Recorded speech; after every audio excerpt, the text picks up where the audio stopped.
Hey, it's Comfort here and welcome to my kitchen flavors.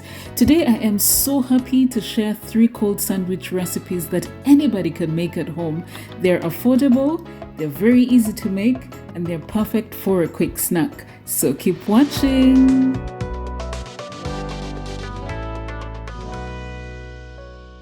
So if you didn't watch my video on how to make homemade mayonnaise, I'm going to put a link in the description so you can watch it later because you need the mayonnaise for all the sandwich recipes that I'm going to be sharing today, okay? Now, to make your tuna sandwich, you want to add about 3 tablespoons of flaked tuna to your bowl, 1 tablespoon of finely diced onion, 1 tablespoon of finely chopped coriander, freshly ground black pepper to taste, and about 2 tablespoons of homemade mayonnaise.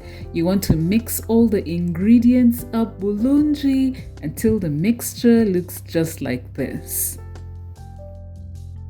Next, you want to go right ahead and spread your slices of bread with butter that has been brought down to room temperature.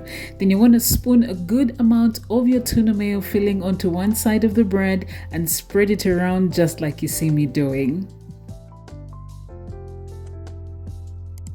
Adding the cucumbers is completely optional, but cucumbers just add a certain fresh taste to the sandwich. Place the other bread side on top of the cucumbers and there you have it, a tuna mayo sandwich that's ready to be enjoyed. To make your cheese and tomato sandwich, you want to start by spreading a good amount of mayonnaise on both sides of your bread slices because cheese and mayonnaise are an amazing match. Sprinkle freshly ground black pepper over that. Then start to layer with a slice of cheddar, 2 slices of fresh tomatoes, and another slice of cheddar.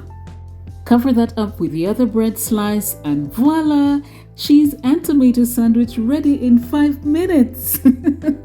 This is my absolute favorite.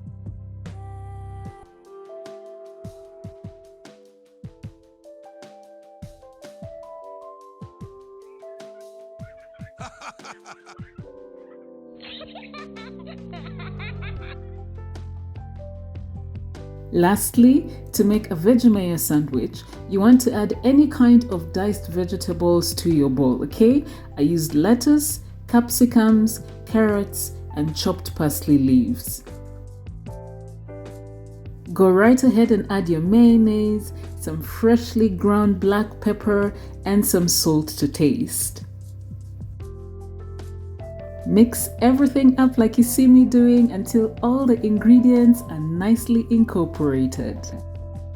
Now I didn't need to butter my bread, but I did it anyways before spreading a good amount of my veggie mayo filling onto one slice of the bread. And of course I had to add fried aubergines because nze nebiringanya. And there you have it, a beautiful and super tasty veggie mayo sandwich.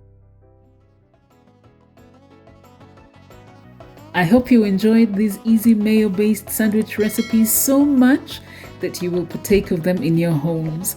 Thank you so much for watching, subscribing, liking, and sharing this content. I look forward to seeing you in my next video, and until then, God bless you. Bye!